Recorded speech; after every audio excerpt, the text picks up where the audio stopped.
August 15, 2014. I was on a train from Frankfurt to Berlin. And I met a super interesting person. We had a fantastic conversation.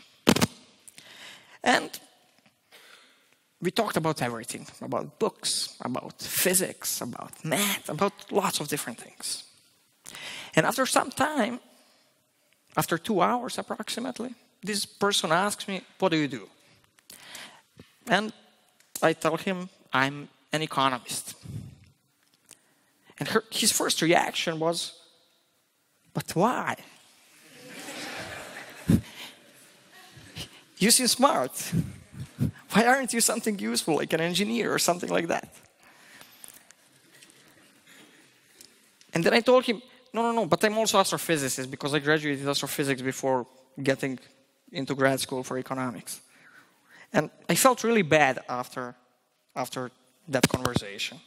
I did not lie, I was astrophysicist, but why would I have to justify myself for spending 6 years in grad school, doing lots of work, learning about lots of different scientific methods, doing lots of research, doing lots of teaching, and then at the end I have to justify to a person on a train for being an economist and feeling bad after that when I told him so. Now, I think that in Germany, when you mention an economist, people start getting some impressions. And in the US, these impressions are quite different. And German public probably doesn't even know who are these people, even though they are Nobel Prize-winning economists. And I believe there are many reasons why Germany has a very different and particular view on the economists compared to, for example, US, where when you say that you are an economist, people think, okay, this guy is kind of smart, does basically the same things as physicists do, but receives a paycheck which is double in size. So they think you are kind of even cooler than a physicist. But in Germany, when you say that you are an economist, the perception is very, very different. In a sense, I was pretty ashamed of being an economist in Germany. I believe that we can even, by using an economic theory, we can explain why is this to some extent. At least one of the reasons, I believe, is hidden behind an economic theory which won a Nobel Prize to George Akerlof, which is about the adverse selection. If an audience is not aware who are lemons, who are peaches, you will tend to offer an average price. And then if you offer an average price, you will end up by only lemons actually accepting this price because peaches, they're Nobel Prize-winning economists. It's difficult to get them to speak on TV in Germany. They're expensive. So at the end, these lemons drive out peaches out of the market. And this is what is called the adverse selection. Now, but this goes really far in German society. Let's go back to August 22nd, 2014, Nobel-Lindau meetings. German Chancellor speaking in front of 11 Nobel Prize-winning economists and more than 400 economists from all around the planet, and giving a statement that she doesn't believe to economists.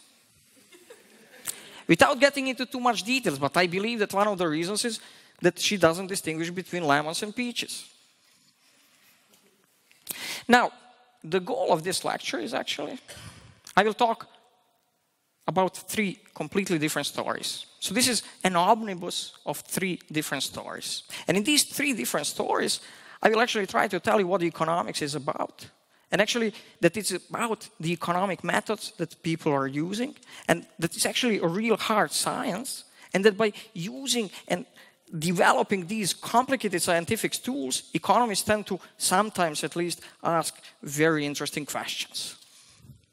So I will first start talking about promises. What's the best way to start talking about promises than by making some promises? So I will promise some things. I will tell you how to eat insects. I will tell you how to see through new lenses. I will tell you how to leverage your talent. I will show you how to foster compassion. And I will show you the face of God. And then I will ask you, well, do you believe me? Well, note one thing. There's one interesting phenomenon that I actually showed on the previous slides. And this is that in all these sentences, I used future tense in order to promise, to make a promise.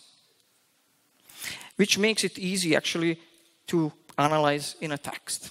So by using one of the fastest supercomputers in the world at that time, that was back in 2006, this is a Mare Nostrum. This is a 10,000 processor computer. When it was built, it was the fastest computer in the world, supercomputer in the world. Currently, it's probably in the top 300 or 500, but it's probably still the most beautiful one. It's actually located in one church in Barcelona, and it has a cooling coming from a swimming pool, which looks like it was built in Roman times.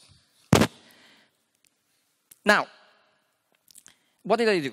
Well, I wanted to check whether there is a relationship between the number of promises that people make and the subsequent performance.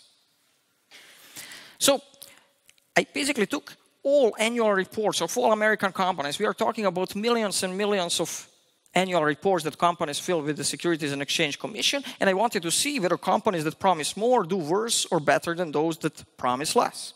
And it turns out if you start with $100 and invest into companies that promise the least compared to those that promise the most, you will end up with profits which are almost 3 times larger than what you would expect.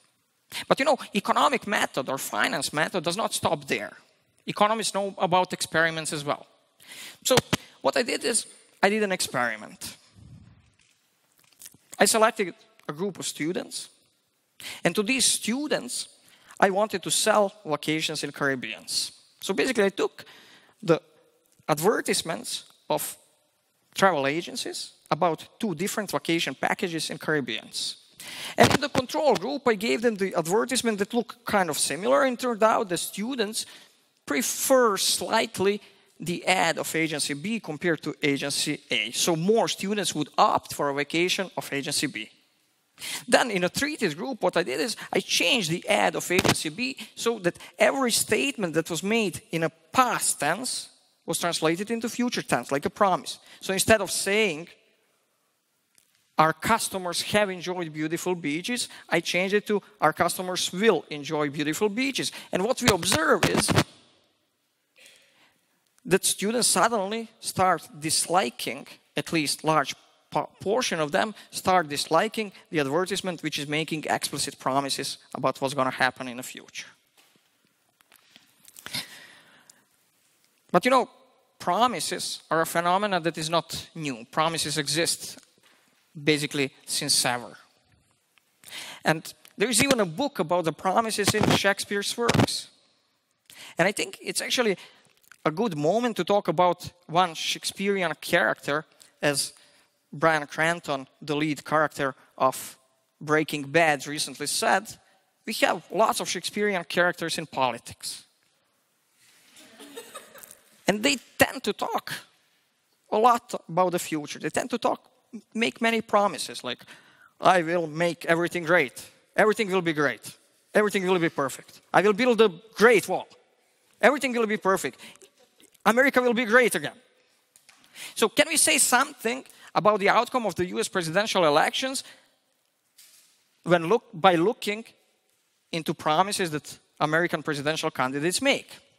It turns out that in basically almost every, with only one exception, candidates that make fewer promises won majority of votes. So less you promise, better you do on the American elections. Now, you can ask me, so if this is a science, can you make some prediction? So who's going to win the presidential elections next week? Well, you know, this is a difficult question. But, you know, econometrics, which is part of economic science, can help us. Why? What's the problem? Well, the problem is that there are many different things that are influencing the outcome of presidential elections, like how did the economy do last year? Or some people claim that a taller presidential candidate and the one with more hair will win the elections. Obviously, I would never win the election in this case. But we can disentangle all these effects using statistical tools developed in econometrics. And it turns out that actually I can give you a prediction.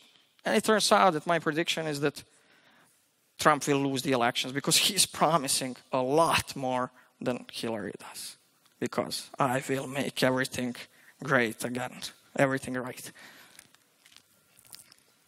So what's the message of this lecture? Well, it depends who are you talking to. First message would be, there are two groups of people. Those that notice that people that promise a lot do worse, and those that do not. Well, those that do not notice actually can learn something from this lecture and start doubting when they see when people talk a lot and make a lot of promises about the future. Second is, advertising agencies or any company that wants to talk about the future, well, they should think twice before making lots of promises. Now I move to story number 2. I told you I will show you the face of God. But before I do that, I will show you one social network. This is a social network of characters in the book Anna Karenina. So, two characters are connected if they know each other in a book, and the larger the circle is, the more connection it has. And actually, on this movie, you can see a circle denoted Anna Karenina, which is kind of the largest circle in the network. Now, today, when you mention social network, people usually think of Facebook, people usually think of Twitter, and these kind of social networks. But social networks have been studied in economic sciences a long time ago, before Facebook existed. Then I encountered one study. In this study, a group of mathematicians reconstructed a network of who knows who in Marvel Comics. Superman, Spider-Man, and these kind of characters. And then mathematicians wanted to say something about this network. And they said there is a statistical property, which is called clustering coefficient, which is actually a very easy concept. Which is a probability that a friend of my friend is my friend too. In other words, if Batman and Superman are friends, and Spider-Man is Superman's friends, what is the probability that he's also Batman's friend? In real social networks, this probability is around 30%. Well, it turns out that in Marvel Comics, this probability is very far off what we observe in real life. And these mathematicians conclude that by looking at clustering coefficient, we can distinguish fiction from the reality. When I read this research paper, my obvious thought was, but who cares? We know that Marvel Comics is a fiction. So I wanted to ask a question where we are not actually sure what's the truth. So what I did is, I started looking at the Bible. So I wanted to reconstruct a network of characters in the Bible and to study the structure of the network in the Bible. So this is one page taken from a Bible, and you can see that some names were mentioned. We have powerful enough computers that we can actually detect the names in the text, and we can somehow establish relationships between different characters in the Bible. So what you can see here is that, for example, one measure of who knows who could be two characters know each other if they are in the same verse. If one does that, one gets a network of the Bible. And I promise to show you the face of God, and you can actually see God on this network. You can see also Jacob, you can see Satan, you can see Jesus, you can see all characters that appear in the Bible on this network. Well, there are many results that pop out of this research of mine. First interesting result is, for example, how do you define a relationship? How do you define who is connected to whom? Well, you can say two characters are connected if they are in the same verse. But you can also say two characters are connected if they are in the same chapter. This kind of, they don't really know each other, but they have met somewhere. If we introduce this kind of connections, it turns out that the most popular character in the Bible is singer of King Solomon. I call him a Michael Jackson of a Bible. He was in big concerts and stuff, and he knows lots of people.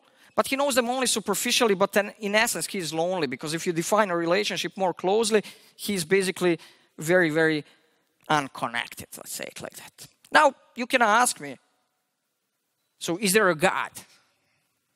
Well, this is out of domain of this research. I don't try to answer whether there is a God or there is no God, but you can ask me whether this network looks like real social networks that we can observe today, or we could have had observed in history, well, I can tell you that this probability is very low. This network looks very unlike real social networks. Probability that a friend of my friend is my friend too in the Bible is, for example, 98%. There are simply too many artifacts in the Bible. There are too many 7 kings and no 6 kings. There are too many 3 brothers and there are simply no 2 or 4 brothers. The network looks in a bit different than real societies do. I will now move to the third story. I will talk to you about the game of hide and seek. As a kid, I hated the game of hide and seek. I couldn't stand it. Even though this is the most popular game that kids play all around our planet. It is played in every country in the world. It is by far the most popular game that kids play on our planet. But as a kid, I hated it. I couldn't play it. And the reason why I could not play it is simple. There were basically 2 sets of rules. The next person that is going to seek and search for other kids is going to be the first one that is discovered.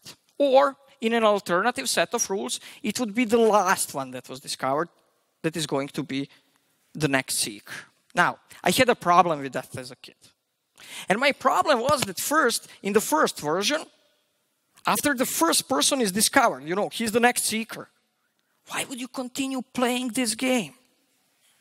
This is like, imagine, you play football, you play 90 minutes, and the rules are such that the one that scores the first wins, but you still continue playing 90 minutes. It simply makes no sense. In the second set of rules, you're punishing the best hidden one. So you're basically, the last one that is discovered is going to be the next seeker, so you're punishing the person that has hid himself the best. It made no sense to me, and as a kid, I hated this game. I never wanted to play it. You know, other kids were playing, I said, no, I don't play this game. It makes no sense. So, in my grad school, when I did my PhD in economics, I learned about the game theory. And the game theory is a field of microeconomics in which basically almost any human interaction can be represented as a game. And the game of seek is one of them. So I decided to use the tools of microeconomics and the game theory to modify this game to make it have sense, to make it reasonable. So what did I do? Well, I needed to fix some problems. There was a problem of uncertainty and there was a problem of injustice. So how did I solve these problems? Well, I told kids when they play the game, at the end of the game, they roll the dice. If the dice says number 3, then the third one that was discovered gets to be the next seeker. By this problem, we have solved uncertainty, so until the end, they don't know who is the next seeker, and there is no injustice, because the dice decides. Dice is not unjust by construction. So, I wanted to test my theory. Theory is not a theory if it's not testable. It might be some kind of a hypothesis, but unless you test it and you prove that you are right, it's really not a theory. It is, in the best case, a hypothesis. So I wanted to test this hypothesis. So what's the goal of this game? In my view, it would be to make kids happier. So I went and talked to lots of kids. And I asked kids to play a game in a certain way. And then I taught them how to modify the game properly. And I measured their happiness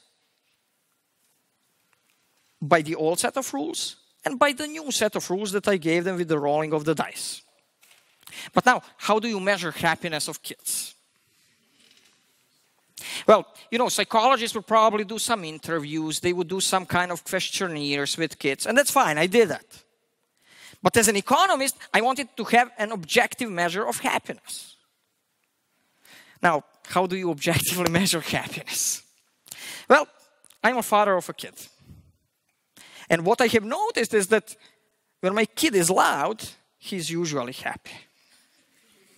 So what I did is I tried to measure noise that the kids produce while they're actually playing this game. It turned out when controlling for fights, because they can be noisier when they're actually fighting, So I kicked out all the measurements when kids were fighting. It turned out that kids tend to be noisier, meaning happier in my world, when they actually play the play the game according to the rules that make sense from the economic theory perspective. So, what is the point of this talk? One would be, dare to be an economist. In spite of the fact that some people won't be able to distinguish between lemons and peaches, well, I'm an economist, and I don't want to be ashamed of it.